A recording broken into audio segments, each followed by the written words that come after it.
I guess for the third time today, I'm thinking everybody in the room knows now, I'm Kristen Dozier, Leon County Commissioner for Tallahassee area, and I'm also Vice Chair for the Regional Planning Council. I really hope you all have had a great day. I've heard that from a lot of folks. Immediately following this panel, we're going to get some reflections from you all so that we can think about future events and what we need to, information we want to provide. But this is our moment to transition a bit. So first and foremost, the four folks sitting next to me, and myself included, are not the hemp experts, okay? So everybody else we've heard from today can answer a whole lot more questions about this industry specifically. But what we're going to do in the next hour is talk about how this industry could be established in North Florida region. And I will say for those of you outside of North Florida, this is probably similar for other regions. But we're going to focus on our region and what our assets are, what our opportunities are, where the gaps are, the potential for us to establish, and you'll hear me say it a lot, I promise you this morning, jobs from the farm to the factory and beyond. So with that, I'm going to do this really quick. We have all decided that we have heard our own bios one too many times. They are on the website. My colleagues up here are phenomenal, and I encourage you to look at their bios. But starting on my left, Richard Williams from Opportunity, Florida, who works throughout our region, and I'm going to let each of them tell you a little bit more about what they do. But I'm going to say that we have really gotten a chance to talk recently, and I appreciate so much of what you've done in the region, particularly in the last year since Hurricane Michael. Thank you. Next to him is David Pope, who is General Manager for Florida Gulf and Atlantic Railroad. If you don't know, they are the new operators for the CSX rail line, and this is good news, I believe, for our region. So welcome, David. Next to him, Victor Leota from Leota Location and Design. Victor is a consultant who has worked with Opportunity Florida, Leon County, North Florida Economic Development Partnerships. I saw Jeff just a moment ago, to do strategic site selection throughout our region. And to Victor's left, Madeline, I'm going to ask you to pronounce your last name because I am so tired at the end of the day, I just don't even want to mess it up for you. It's all right. Pumariega. Pumariega. Got it. I just said this to these folks, this is what you get when you have your moderator as someone who has stayed up late putting shirts in bags and other things. So thank you for hanging in there with me.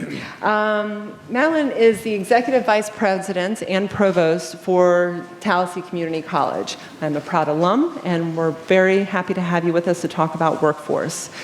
So the first question, which is open to anyone, is that it seems like this industry, this emerging industry, is unlike most things we've seen in our economic history. Meaning, have we ever had a time where, new products, new commodities come into the market, they kind of expand based on demand, but all of a sudden something is legalized and we're creating rulemaking. It's just exploding everywhere. Is this different than what we've seen in the past? Yeah, for Richard? me, Yeah. I mean, from an economic development side, it's definitely different. And the first thing that I thought of when I started thinking about the way that hemp is coming about is I kind of went back and said, there was prohibition. We had prohibition, and some place became Lynchburg. Mm-hmm. Some place took advantage of the situation once prohibition was over. And there's going to be people taking advantage of this situation now that we're in a legalization point. And our job is to try to make sure that we're set up and we're the place that can take the best advantage of that. We need to be that area that takes this new opportunity and uses it to grow our regions and improve our communities. Great. Anybody? I think we were going to leave that one to Richard, right? He had the best example with prohibition. Okay, well, thank you for that. I've been curious about this myself when I tossed it out to these folks. Again, you had the best example. I think prohibition was it. So from there, we're going to start with the assets. What does our region look like? And I'm going to pull up a map in just a second. So I want to start I'll start with you, Richard. We were going to start with David, but I'll go ahead and start, or we'll start with David. Okay. So, David, our emerging transportation logistics. Tell us a little bit about Florida Gulf and Atlantic. Introduce what the business vision is for our region and how you think it might help an emerging industry like this. Oh, absolutely. I appreciate letting us be here today. We are the Florida Gulf and Atlantic Railroad, and we are what you call a short line railroad. You might have the bigger railroads who are class ones, and so for us, we're really focused on this line. So we bought the Panhandle line from CSX, which runs from Baldwin, Florida, all the way to Pensacola, and we have a line that goes up to Attapocus, Georgia. What really separates us from the class one, it's almost, the difference between buying it from Amazon versus buying like from a local shop. We are here, we're going to be here for a long time, and we're going to grow the business, and we want to be good partners with everybody out there. We are able to think outside the box, and we're not restricted to a lot of things that the bigger railroads are. We're looking for the onesie, twosie type cars. A couple things that we always hear with rail is, the infrastructure is so expensive. I don't have rail to my facility, so what can I do? Well, we offer a lot of different options there as far as what you call transloading. A lot of farmers will put their products on a truck.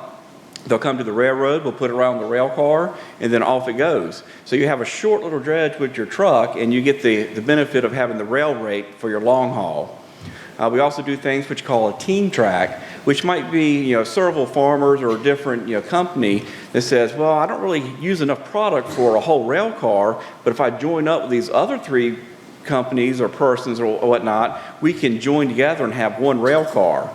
So those are the kind of things that the short line really thrives on and we believe in, and, we are really there to really grow Florida. So forgive me, David, if you mentioned this, but the sale of the rail line was first kind of announced early in the year, but it didn't actually happen until this summer. So you all have been building your team, and I'm pretty excited. You've got an office right here in Tallahassee, right? Yes, that's correct. We took the property over the 1st of June of this year. We are stationed here in Tallahassee, and we're actually working with an architect right now with rebuilding the depot downtown at Railroad Avenue. That's eventually going to be our headquarters. We're probably 9 months to a year out of that, but we definitely, that's our goal. That's fantastic. And this is mixing my world with commission business as well. The old Amtrak station right across from this building is going to be the new Visit Tallahassee office. So there's a lot of redevelopment going around Railroad Square, and we're excited to have you down there. So this is a new asset, a new partner in our region that could really help us do something different than what we've seen in the past with rail. So Richard, for you, how does our transportation logistics, including foreign trade zone, others, kind of help us? And then if you will just broaden that out and share some thoughts about what you're seeing in the region. And I will also tee you up and say, what are you seeing in the last couple months since this conversation's kind of started in the region? Yeah, so I'm the executive director of Opportunity Florida, which we've got 10 rural counties, the majority of which was right in the path of Michael. So we've had some serious challenges, and it's caused us to look at a lot of things differently than maybe we had in the past. Our sister organization, Jeff Hendry here with NFEDP over to the east of us, get a lot of rural counties over there. And, for us, this is a way to revitalize those economies. And so we're trying to look at it in that way. In terms of logistics, we've got the interstates, we've got the highways, we've got, a great new rail partner in there now that I think is going to mean a lot to us in how we can do things. I do think from our side of the fence, especially for those of us that were hit by Michael, and I have to look at it and go, look, I grew up in that area. I went off and I went to school and out of state and was never coming back, and I came back home. It's where I live. It's home. It's mama. All right. And part of our job from the economic development side of the fence is I don't have to know the hemp industry. I don't have to know all the things that all the people in here know. What I have to be able to do is I have to be able to work and have people on our staff that can help you understand the resources that we've got available to you to help you as you try to develop this industry. We want you in our counties. I mean, I've got multiple county commissioners sitting out in the room right now who are all telling me they want processing operations. Our goal is to try to get you in here. Our goal is also, we have to make sure that you understand about the resources we got that go beyond just transportation. So for example, I've got Mary McKenzie sitting in the back of the room back there with Oglesby Plant Labs. They're a tissue culture, plant culture laboratory. They're primed and ready to do something. It's an asset that I don't have to convince them to move into our area. They're there. And they're in Alpha. Yeah, and they're in a little town called Alpha, Florida, an old feed store. And they're one of the largest employers, if not the largest now in the county. So, you know, it's a big deal, but it's those kind of things. When we talk about the opportunity zones and we talk about the foreign trade zones and all, I'm not going to sit here and go into in-depth on what all of those mean, but I can tell you that if you want information, if you want to know more about how we can use those kinds of assets to help you locate in our area, talk with us. And really, you could talk with any of us up here. You can go over to NFEDP and talk with Jeff Henry. That's what we're here to do. I'm not an expert in hemp. I'm just not, and I'm not going to be. But I want to be an expert at helping you grow your business and get your business into our areas. And in terms of the second part of that and the changes, beyond just hemp, one of the things that I think has happened because of the hurricane in our area is with the timber being down is we've got a lot more people looking at alternatives in general. And I think that's key to point out because it's not just hemp. And so if you're in here for hemp, you're probably an entrepreneur. You're probably somebody that's out as you're a pioneer, you're out in front. And we're seeing a lot of our people are more open to those kind of opportunities than maybe they would have been in the past. So we want to encourage you as well to come and talk with us because, you know, when I see 25,000 products, it just blows my mind. So what else is there? I mean, I've got a textile operation in our region. You know, is that something somebody's trying to make towels? Well, do we need to get them to make them in our region? Those are the kind of things that we want to help you do. And when we talk about assets, it's beyond just land. It's beyond just the interstate or the highways. And it's beyond just the rail. It's the people and it's the resources that we have there in general. Great. And before I move on to you, Victor, I just want to say there are a lot of people that we could have asked to be on this panel tonight. Richard, you've been deep into it in some of our neighboring counties, our neighborhood, as I like to say. But our previous panel, Christina Paredes is Director of the Office of Economic Vitality here in Leon County, Tallahassee. Beth Cicchetti, I'm really, married name, congrats, I'm trying to get it. Gaston County, Jeff Hendry, who we just mentioned. There's a lot of other folks that can provide those same tools to help start businesses. They've been here today and they will be in the future, so thank you with that. Now Victor, so these two maps, also here to pause. This one, in case the legend's a little bit small, and I want to thank Caroline and Sarah from Appalachia Regional Planning Council for putting these together and Victor for adding stuff. So agriculture, opportunity zones are in red, highways, interstates, rail, seaport is on this map. And the green dots here, we're going to get to that in a second. That's why I wanted to pull this up for Victor. But the yellow line is the freight logistics zone coming from the Gulf, from Gulf County up through Gaston to the interstate. And I'll say something else about foreign trade zone in a few minutes. But I just wanted to pull this one up and let you know what we're looking at in case you want to orient yourself to the region. So Victor, tell us what those green dots mean, please, and how it can help support an emerging industry like industrial hemp, CBD, or other types of agribusiness or others. That's it's classified. Yeah, you shared it widely. So, so my focus throughout the last 20 plus years has been on industrial site selection, commercial site selection. My home state of Louisiana, where oil and gas drives a lot of our economy, petrochemical industry, and of course bulk chemical production, downstream manufacturing. And we spent many years conducting searches for property to support those industry targets. And the reason why, and there's a very vibrant site selection consulting community in our country because it's not a real estate transaction. It's locating a piece of dirt that has all the right characteristics you need for your operation to be successful and a lot of the things that you don't want to be present.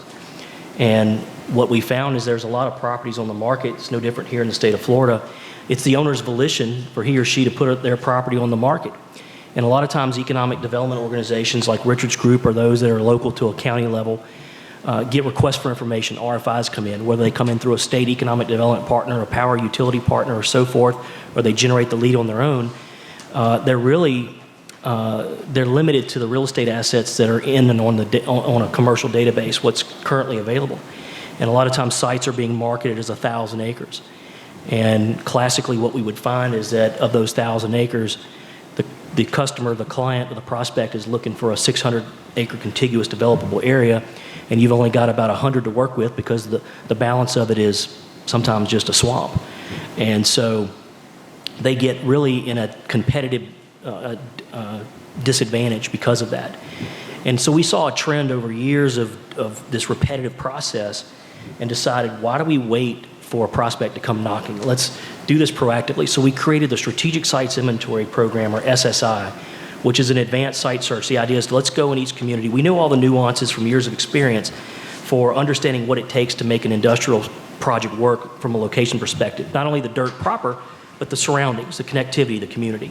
Let's find these greenfield sites in the communities, and let's work to put them through some advanced engineering and environmental due diligence, work locally to engage landowners, and advance these known quantity of good competitive sites to market.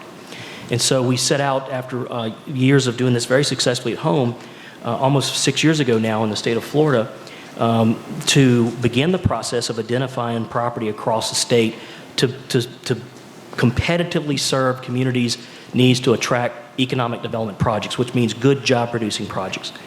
And so what you're seeing, and there's probably almost 2,000 potential sites that have various ranges of uses, from heavy industrial to light industrial to commercial freight logistics, all the way down to R&T, medical business park. But one thing that we did go back, and this was a very important investment that both Richard's Group and Opportunity Florida, as well as Jeff's Group and North Florida Economic Development Partnership, they invested for us to go find agribusiness sites. And agribusiness sites are a different animal, and they are a cousin of light industrial, but the principal difference is that the feedstocks that go in, you've got to understand the proximity. And when you look at the margins and the cost of operation, having to transport those feedstocks over long distances, just the economics don't work. And there's some other things that we relax in terms of a lot of agribusiness sites are in rural communities, and a lot of agribusiness projects will be acceptable for maybe a two-lane interstate, or rather than interstate, a two-lane road that connects back up, and some less intensive uses that require those sorts of assets. So these green dots represent across North Florida and Panhandle across some 327 potential sites that range from, say, down to 20 acres and some over upwards of 5,700 acres of raw land that has been, at least on the beginning, we call this potential. These sites have been on face value vetted for their use for an agribusiness type project. Of those, I believe over 250 are within 100 feet of rail, which is very important because we need that diversity. We need sites that serve. When you look at, as I'm being educated from being, and very much being appreciative of being a part of this summit, I've learned a lot in just in a few hours that I've not really given a lot of thought about. And other than the petrochemical industry, I don't know from what I'm hearing, one particular product that as a feedstock you can derive so many different products from. And ultimately you've got to have diversity in your real estate assets to do that. Because I can tell you that if you're going to be making hempcrete or construction materials versus food processing versus medical and pharmaceutical, those locations are all going to have different requirements, both in their physical size, their proximity to certain other resources and assets, and people. And so the good news about what the RAOs, the rural areas of opportunity, have done in Florida is to make this investment. They are ready. They have created an inventory of real estate assets that have been quantified, that they know that based on from the growing aspect to pre-processing and then downstream manufacturing, they now have the real estate assets to compete and attract companies to know that they're not going to have a major capital investment to prepare these sites for development. The last piece of that equation, and it gets asked often, is the labor aspect of things. And we go in this really sort of agnostically. We look at the physical assets and the setting in the beginning, but as sites move through the process, you have to know something about the industry target, the prospect. What are they doing, which then you need to match that up to the labor aspect. That's where we stop a little bit. That falls to others that can help then make a determination about where is there suitable labor to help. We have sites that on paper, on face value, look wonderful, but they're kind of far removed from people, and that's a problem. But the beauty of the funnel being wide at the top is that we have a wide variety of volume of sites that then we can begin to work through the process to make sure that an apposite labor force is then being matched to those properties based on a prospect need. So again, the Strategic Sites Inventory Program has really laid the groundwork to make sure that with all the other things, it doesn't matter how much rail, it doesn't matter how much talent, it doesn't matter how much raw access to feedstocks, business climate, none of that matters if you don't have a good piece of dirt to locate a property. And the SSI program is really going to it's paying dividends now to make sure those communities are competitive with those real estate assets. That is great information. Thank you for traveling from Baton Rouge. Maybe one of our few speakers that traveled the farthest, so thank you for that. So one quick question before I go to you, Madeline. Just as an example, you mentioned agribusiness sites being, part of your analysis is proximity to the feed sources, correct? So if what we're hearing that hemp could be a new source for feed, for livestock, for others, that would be something that would start to adjust some of your numbers as we have more farmers, more processors with hemp, if that is an end user. So it could work for other types of agribusiness and help enhance the site location for that because of the proximity. Am I on the right track with that? Perhaps? Yeah. It is, and I think when we look at one of the main inputs to an agribusiness model, when we look at feedstocks, we look at, and this is all tracked by the USDA and the state of Florida also through their state resources, has a lot of good information to quantify the feedstock information. You hear a lot about wood basket, but really we look at everything from the biomass products that are out there all the way on the gas side. We look at this as where there's inputs, and some are even waste streams for beneficial use. As hemp becomes prevalent and grown and becomes available, that becomes something else that's measured, monitored. We know the location. And I think based on the intended use and the volume that's being grown, I think we can quantify that and add that to the model. And then it would be, again, another input that has a proximity effect to where some of these potential manufacturing, the pre-processing and the downstream manufacturing opportunities. Thank you for that. I wanted to ask that question specifically as we go into your comments, because we're all used to those strategic plans or reports that get on the shelf. They're kind of static. One time and that's it. And what you're doing is more dynamic. That as new inputs come in, we're going to find new sites or new uses for different sites. So, Alan, a minute ago, Victor also mentioned talent. And proximity to talent is something critical if we're going to attract a manufacturer, processor, anyone else for our region. I want to celebrate TCC's collaborative work with Chipola Community College and others. So can you tell us a little bit about what you see as the workforce training ability in our region and just some thoughts about emerging industries? Great, thank you. Good afternoon, everyone. So I think what today's been about really is how do we establish the optimal conditions in our region to really leverage this moment. And part of that is going to be labor. And particularly in the labor marketplace that exists today in our region and really across the state. And that is that we're in a full employment economy. So there is a push-pull of just needing bodies versus needing skilled labor versus developing the labor that we'll need in the future to stay competitive. And so at TCC, that's what our commitment is, to work with you and within our partners, whether it's Chipola or whether it's North Florida Community College or Gulf Coast State College. How do we make sure and ensure that the region has the talented workforce, not just for today, but for where we think the puck is going in the future? And so I think of two areas. One, when early Silicon Valley started, they made major investments around technology talent. So what drove lots of investments there was the confidence that they were going to have the labor. The confidence in the infrastructure, the confidence in the land. And I think that we have some models across the country to look towards. I was just talking to Jeff Sharkey. When we think about this region, and Richard mentioned prohibition, so it kind of links to it. How do we build this region like the wine region, whether it's Rioja, whether it's Napa, which when you think about North Florida, you think about high quality, you think about that's where you want your certified seeds from. It's where you want to do business. It's where you want to be.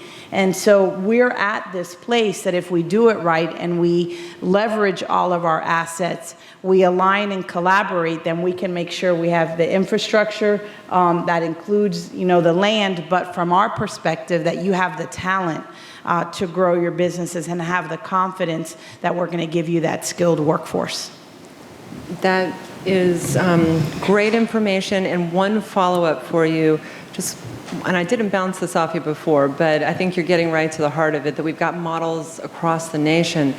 We're seeing the conversation about workforce in this state rapidly change. The DeSantis administration is talking about this, Career Source, Jim McShane was here earlier, others are really working on the apprenticeship model and other types of ways to bring individuals who are being trained or retrained in a different skill set into the workforce and connect them with the employer.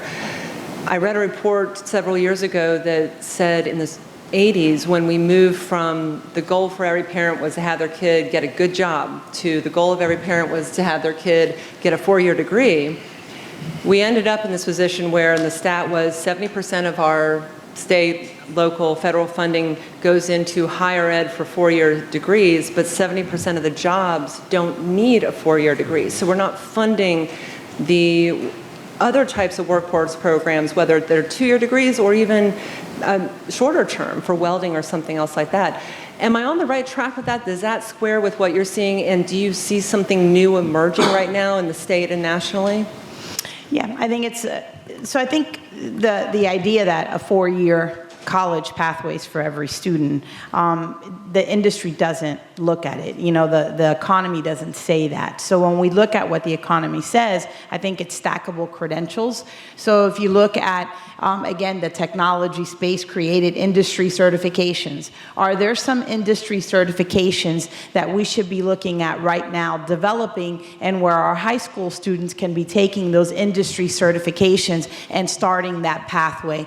Then you take that industry certification that gives you that entry-level job, and you stack that against another certification. And before you know it, you've got an associate's in science that's built on these industry certifications that say you have the knowledge that you can come into my workplace and hit the ground running. And so I think as the industry advances, we also have to look and move from just having a labor market, I'll just take someone and train them.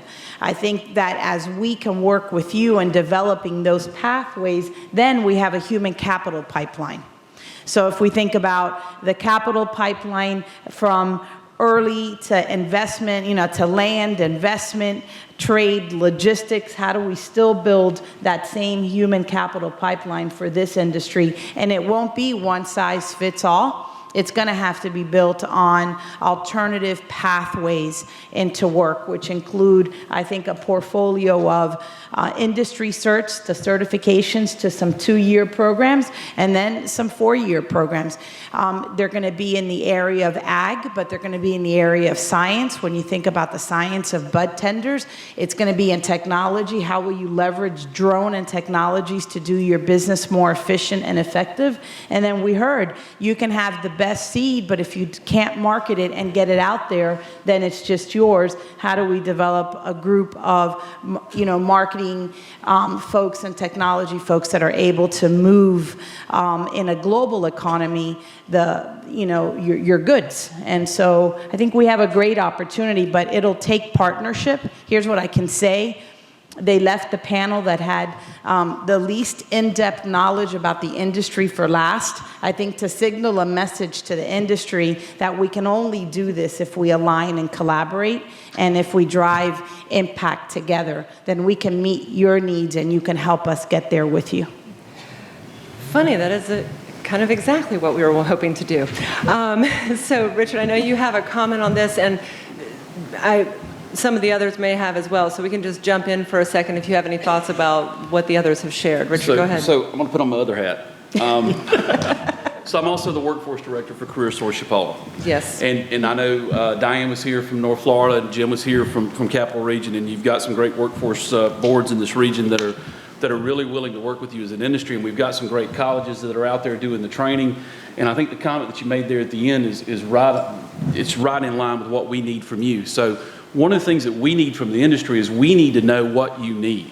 What do you need in terms of a workforce? What are the skills that you've got to have? Because it goes beyond the things that are going to be obvious to us. So for example, if you're talking about a processing or manufacturing operation, you may not need the person with the computer science degree, but you may need somebody that knows how to program those programmable logic controls, the PLCs. You may need somebody that understands hydraulics, pneumatics, low voltage currents, those kind of things that we may not necessarily think of off the top of our head as a skill that you've got to have.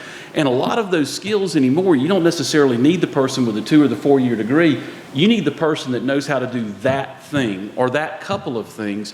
But for us to understand that and to know the labor force we need to build for you, we need you to tell us that. We need you to let us know what those things are, because we can't do that without that knowledge. And look, labor is an issue, and I don't care anymore where you go in the country. Labor is going to be an issue. I read the other day that a quarter of our workforce now in the U.S. is at age 55 and older. All right? We have a labor issue. But one of the things that I think you've got in this region that's available to you, especially with the schools and the institutions that we've got here, with the funding we've got available through the Career Source programs, we've got the ability to train that workforce if we know what you need. And then if the jobs are there to put them in, we can keep them here. You know, that's the one thing that we found when we interviewed and we talked to high school students. You know, everybody assumes that your high school students always want to leave. It shocked us, and we've done this a couple of times now from the workforce side of the fence, where we've interviewed high school students and they've told us they would love to stay in the area, but they need the jobs to let them stay. So part of what we're trying to do is we want to get out to groups like this, and we want you to help us build that economy so that we can help give those kids a reason to stay with us, and we need to give them the skills that you need to make it useful for you as well.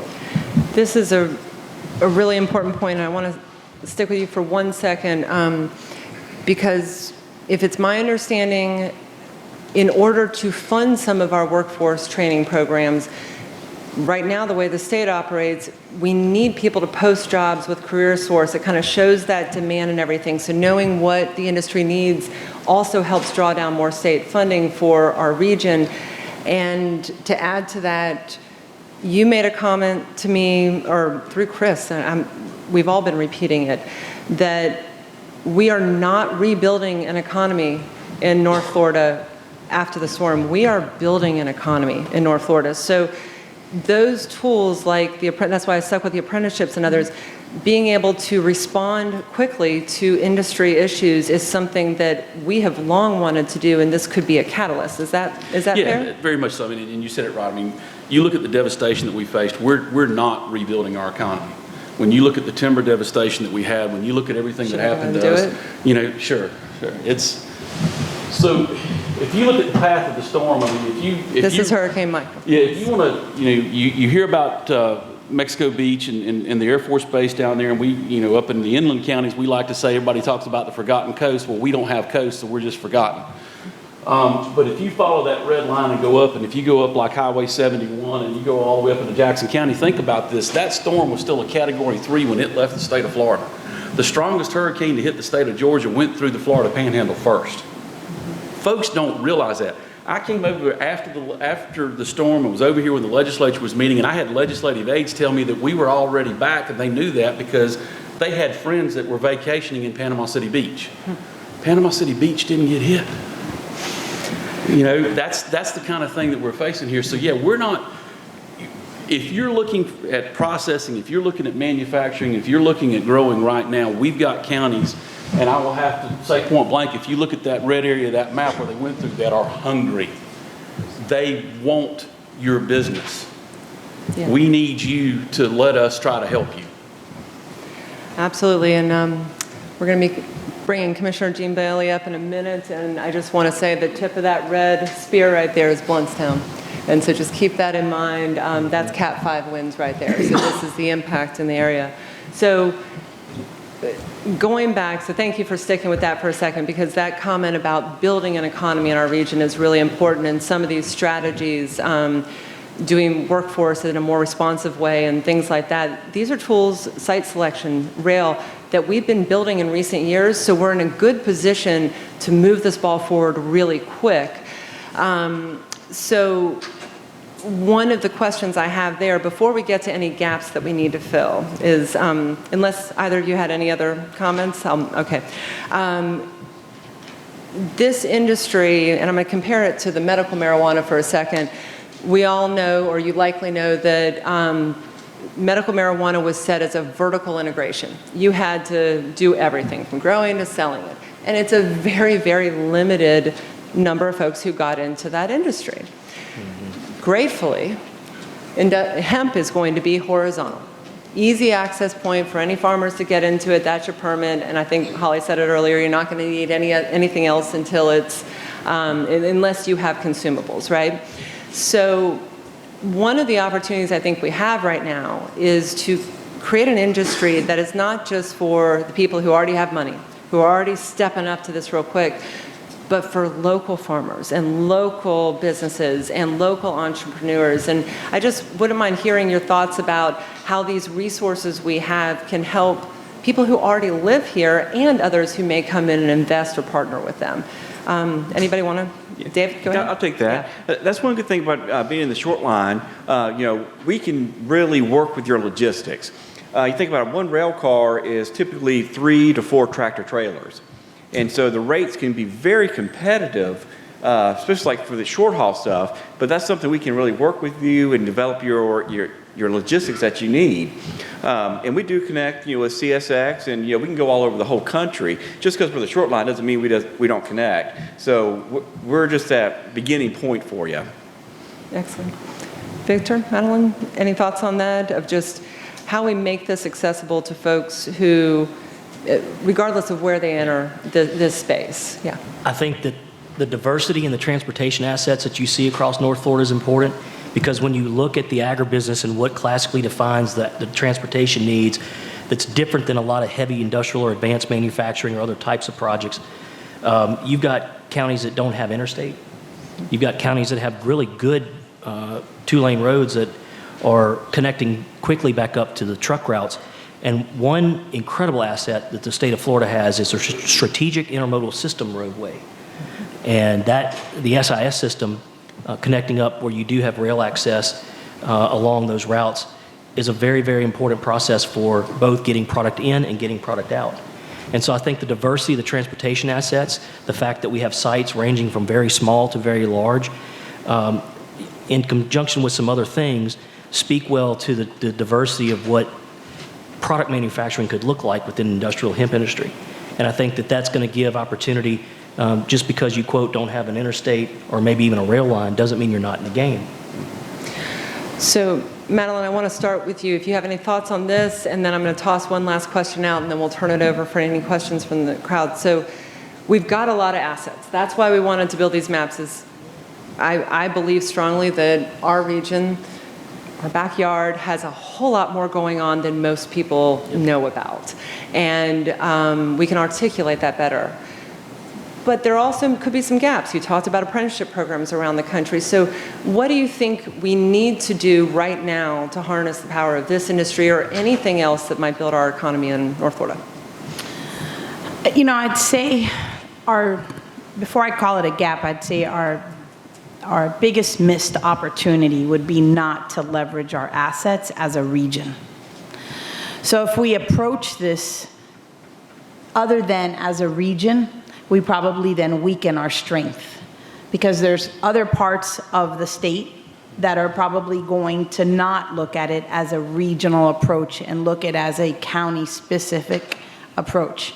And their assets are going to be their population, their access to maybe labor and trade and logistics. I think that if we approach this and our solutions are regional in their perspective, and that means that we leverage not a career source capital region and career source North Florida and career source this and career source that, and we say, CareerSource has this bucket of money, and this is how we're going to leverage it. And if it's not TCC competing with Chipola or someone else, and it's here's what the community colleges are doing, and here what the tech centers are doing, and here's what the economic development councils are doing, then we in a way bridge what could be our greatest gap, which is not having a space and where we approach solutions from a regional perspective that then leverage our strengths in the area. And so I think when we look at workforce, how do we do that collectively? And then I believe that it does fill in the greatest gap, which is getting you the labor you need.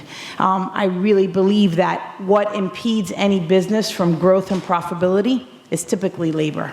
So when you go around the state or you go around the country and you say, why aren't you growing? It's capital and it's human capital.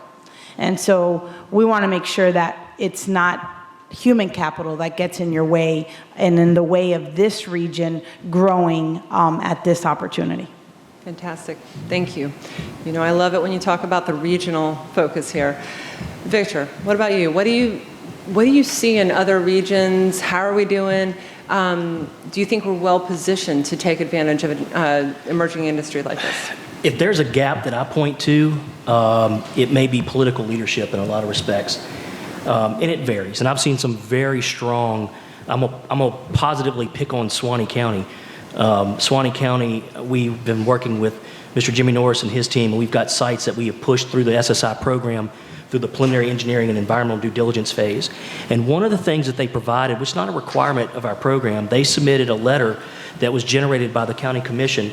It was one voice put on paper that basically says that they support development, economic development, and job creation in that community. And you think, well, what's the big deal? Why do they need to say that? And it's because I've seen too many communities that have political leadership that's not on the same page. And there's a lot of fight about what they want and what they think their industries need to look like. And I think that when you look at something like hemp, because I'm 48 years old. I'm not old, but I'm not young. I mean, I've been around. I don't know a whole lot about it. And I kind of think, I'm confused when you consider the fact, why has it been prohibited for so long? But think about some of the other folks in political leadership when you start talking about bringing this sort of thing that maybe has some stigma associated with it that's just unfounded. So to me, if there's a gap across the board, and it's because it has nothing to do with this industry, a lot of times it's just development. And I think education, and both Richard and Jeff have done great things to bring groups in, consultants in, not for economic developers, for local elected officials, to help them understand that economic development, how hard it is, and that they don't need to be in the way, they need to be supporting it. And I know you want to get to questions, but I want to touch on what he said about the politics. And there's something else that and I know we're sitting here in Tallahassee, but something that we've got to do better here in North Florida. We've got to make sure that the folks sitting over at the Capitol understand that Two Egg is not Tampa, that Marietta is not Miami, that things are different here in North Florida. Quite frankly, there's been a huge push on the economic development side in the state of Florida not to do it, not to support the kind of tools that you need from an economic development standpoint to attract industry in. Well, we're competing every day directly with Alabama and Georgia. Yep. We've got to convince the folks over at the Capitol that we need help here, because if you're a company located in Miami, the odds are you need to be in Miami. Yeah. But if you're locating here in Tallahassee, you could go across the state line and go to Thomasville most likely. Or if you're in Marietta, you may be able to go a little bit north and go to Dothan. And we need to make sure that we've got the tools to compete. And politically speaking, our local counties, our local leaders are stepping up and putting everything on the table they can possibly put because they want to compete. But I'm telling you, when I'm sitting there and I'm looking at my rural counties and I'm looking at the damage, especially in the counties that got hit by the hurricane, and I'm looking at their tax base and what they can do and how they can compete, we're putting ourselves at a disadvantage. And so the very counties in Florida that need the most help are sitting there having to beg Tallahassee to give us that help. And so, I'll say what I think, and I know I'll get in trouble for it at some point in time, but dang it, we are different up here, and we need some help, especially those counties that were hit. And I'm going to say this, and then again, I'll get in trouble for this. We put $1 billion in the budget last year in the rainy day fund. If what we had in our counties was not a rainy day, I will never see one. We will be in a drought forever. So this session, we cannot be like we normally are in North Florida and sit back and say they're going to take care of us. Folks, if this industry is important to you, if this growth is important to you, you have got to show up in Tallahassee. You have got to show up in the hearings. You have got to show up in the meetings. And you have got to pack those hearings out and let those people over there understand we are sick and tired of it. We need help because we've got to grow. Yes. There you go. David, I'm going to come to you real quick. I need to say one thing, and we'll wrap it up and go to questions. Quentin, I know you've been over here with the sign, but we're going to roll right into more questions after this. So we've got a little bit of flexibility, I hope. Since I wrote the agenda, we got flexibility. How about that? The good thing about having them on. Yeah, right. Okay, so point of personal privilege, for a little while I hoped that people would stop saying, this is what Tallahassee did to us, because I was born in Tallahassee, and we struggle with the state too sometimes. But I will say, I think the regional conversation has really gotten locked in recent years, and Leon Tallahassee is a part of that, and I'm really excited about that. But we are different, and I'm not sure it was brought out today, because I will admit I was in and out of the room and talking with a lot of y'all. So one thing I've heard from everyone is, or in conversations the last few months, we have been shipping peanuts, other commodities into Georgia, into Alabama for processing for others for a long time. And what I've heard from a lot of you, Roy, I think you said this from Opportunity Florida, we need to start bringing something back. Florida is ahead of Georgia and Alabama. I think that was mentioned earlier, and we could bring hemp to Florida, and our counties are perfectly positioned to do that, to bring it down to our processors. So this is a different twist on our region that I hope will help us in the future. So bring it in for landing, David. I know, okay, forgive me, you're the new kid here, so Sure. You haven't had as much, work in the region, but do you see anything else? I mean, is it just getting the word out about the transportation opportunities we've got? What do you see as something we can do to really move this forward?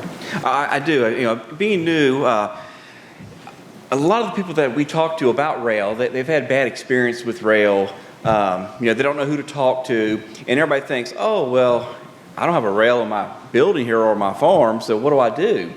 But that's where I come into play.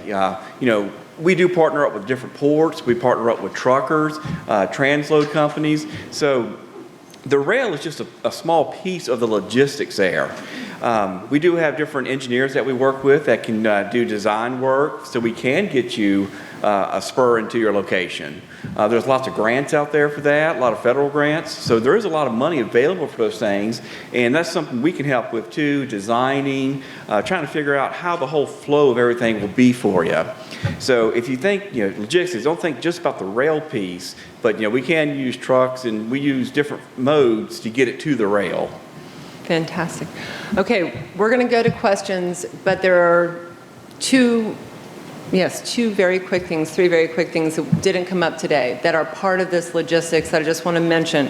We do have a port in our region, down at Port St. Joe. We have opportunity zones, and Congressman Neil Dunn has been pushing to expand opportunity zones in response to the hurricane. This gives some benefit to investors and others. The foreign trade zone, I don't want to leave without mentioning that. We had hoped to have someone join us from Tallahassee International Airport for this, but this is a real critical piece that's going to be new for us. We are a missing link along I-10 for foreign trade zones. So a company like, I'm going to go to Danfoss Turbocor that builds high-efficiency compressors here in Tallahassee. They can bring in their component parts tax-free. Christina, check me on this if I say anything wrong, and complete the assembly of their unit, and they're not taxed until it is shipped out for retail. So that is an incentive that has never before been available here in our region, that will be by hopefully the fall of November or the fall of 2021, and is really important for us to recruit manufacturers and others. So with that, any questions for these folks, from any of you, about economic development in our region or any of the things we've talked about here? All right. It's either the end of the day or we're all focused on hemp. Yes, Robert. Yeah. Give me that Mr. Microphone. Yeah. Hi, thanks. Question is about logistics. In the old days when I was shipping plants, I was doing projects even overseas in China. We were using air cargo to ship plant material to Hong Kong. Rail came up a few times when I shipped plants to live material in climate-controlled tractor trailers to Long Beach, and then we put them on a ship to go across when we had that time luxury. But listening to you and knowing the logistics of most farmers and some of what you need to understand about what these guys are going to be going through is if they're going to be field harvesting and growing in their field and haven't even got up packing houses yet or anything else, everything that's produced here until we do have the infrastructure and the processors and the end users and the pulp makers here in place is going to have to be shipped out of state.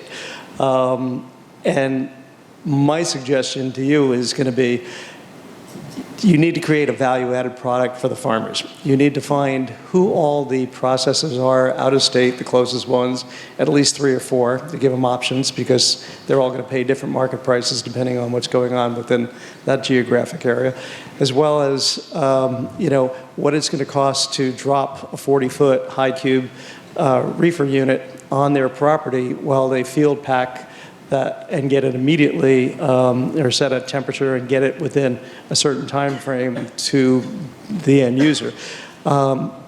Because rail is going to be great as well as the logistics of the trucking part of the industry. But right now where there's a great opportunity for you is by creating that value added product for yourselves by taking that extra step and then doing that legwork for the farmers and showing them this is what it's going to cost to drop a 20-foot or a 40-foot high cube or multiple containers or 1 per day or 10 per day at that location when they're harvesting and take them either to to Colorado to out to Franklin, Tennessee, or wherever they're processing at that particular time, and what the routes are, the pickup dates, and and that's going to be something that I know from being a plant shipper and shipping internationally was desperately needed, and there was a lot of work for me to do, and for people who are now coming out of different industries going into this, that I think would be quite helpful. And I don't know if you've already got something planned, but that's a really great point, because when you ship something, you want kind of one-stop shopping, because you're right, there's so many different variables. You got who owns the container, who's going to ship it here, who's going to do this, who's going to do that. For us, we partner up with a lot of different companies, whether it's a port or a trucker or Class 1 railroads. Basically, we do the one-stop shopping. We partner up with CSX a lot on different commodity that's coming in on our lines. And we sit down with the customer and say, okay, this is what we can do. This is where it can go to. Do you need help with getting containers? Do you need help managing your fleet of cars? And that's something that we can help with and get that rolling. That's a really great point, because even I've been in the rail industry a little over 22 years now, and I think it's very hard to find out who do you call, where do you go to, how do you even ship a rail car. So I think that's really good. We are working on our website as we speak, so it's going to have a lot of information, and I think that'd be something great to add to it. it's also going to work in the other way, because once, as Christian said, we have the processors here and we're ahead of Alabama and Georgia, you're going to need to reverse engineer that whole process. You're going to be able to do it for those guys out of state, which will actually be value added to the processors that are here, showing that, and then back to the real estate part of it, where this gentleman can help them with the logistics of making sure that these locations of these processing plants are close enough to at least a rail siding, or a good location where trucks are going to be available, and even to the shipping port where some growers may want to buy one-way containers and use their own containers that have been sterilized and cleaned depending on what the product is. So there's a lot there. It's great to talk about it, but now it's up to you to go ahead and put it on paper and get it to these guys. Thank you very much. You've got a wealth of information, Robert, so thank you for your presentation and for your questions. This is great. This is the point. I know it's been a very long day. Thanks for hanging in. We've got another couple of questions, and then the next phase is just to hear from you all about what you want to learn in the future and other things. So that's why I'm being a little flexible with the time, but I do want to bring up our other commissioners in a moment. But go ahead, yes. On these 320 green dots here, first of all, are these slides available? Can we get them via a website or something like that? Just these last few specifically, the ones with the green dots, the opportunity zones, the FTC boundaries, et cetera. I'm just wondering. Give me a if this card, is we'll make public sure you get information. Okay. Well, So it's a good plug for, forgive me, the 850 Hemp Summit website is going to stay live. It's going to be for all of our different workshops, summits, whatever we do. We've been filming the presentations all day. Each panel will be posted, and we'll post the presentations. So yes. Excellent. You'll have everything. So with further regards to the Strategic Sites Inventory Program, and Victor, thanks so much for this. And you've traveled from Baton Rouge, I understand. Yes. And so you've done this work for us from afar, yes? These 320 sites, you've mentioned some as small as 20 acres, some as large as 5,700.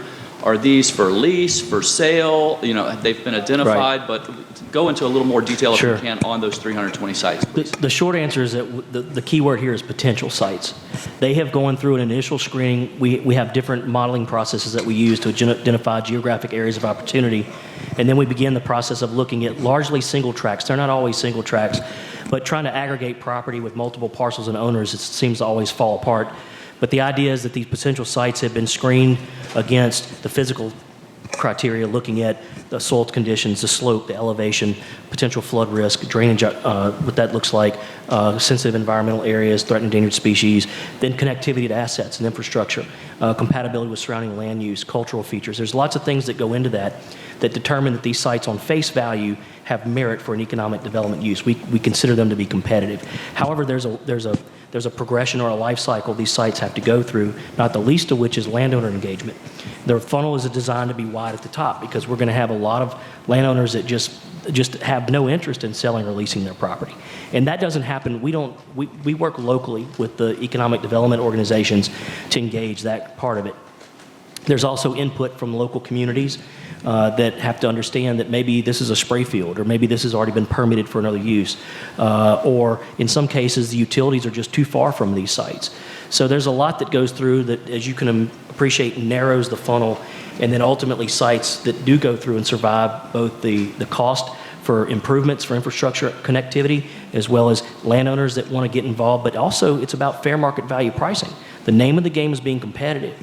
And so we may have landowners that are willing to sell or lease the property, but if they're orders of magnitude higher than what a market rate looks like for something like that, then they're defeating the purpose. So that's very important as well. So we always keep, for sensitivity purposes and other things, we always keep the full sum total of the sites we've identified. And ultimately, it's not until the sites actually are generated and are advanced to formally be placed on the market that they're publicized, because obviously it can get short-circuited if we get some interference along the way for less than altruistic reasons. But nonetheless, these are what we consider to be potential sites. You do have a solid mix. I know, like, we sat down with him, and there would be sites where we were looking at, and it had the right slope, environmental, everything came back clean. But locally, we knew the landowner, and we knew they were never going to sell that piece of property, or there were 20 landowners, and they were never going. You no way you're going to get that cleared out. So they went through that. The other thing is, we've got a new railroad in town, and some of the sites that we looked at that we took off the list, we took off because we were looking at them as rail sites, and under the previous owners, we knew there was no way to develop that site. Whereas now we've got a new group there, so we're going to end up going back, and you'll see some additional dots come in after the hurricane. I think you'll see some additional dots. We'll do some additional work because there has been some changes because of the hurricane. There may be some dots that come off of that map. There may be some that get added on. You said something earlier that was key. This is not just a document that's something that was done and it's put on a shelf and we're done with it. This is something that we've got to keep moving on, and it's going to be constantly changing, constantly flowing. But the key is now, especially for those of us in the rural area, you tell us what you need. We've now got a longer list of places that we can go to find what you need to match up for the product or the activity that you want to take place. And in the past, you would tell us, and then we'd have to go out and try to find something. Now we know where these things are, and we can narrow that search down much quicker for you. Okay, so like I said, it's getting late in the day here. If there's no other specific questions on this, I want to transition for just a little bit. We'll wrap it up in a few minutes. This is a point where I would love to hear from you all. So I want to thank all of you for the work you have done and will do, and all the great information you provided today. Thank you very much for being with us.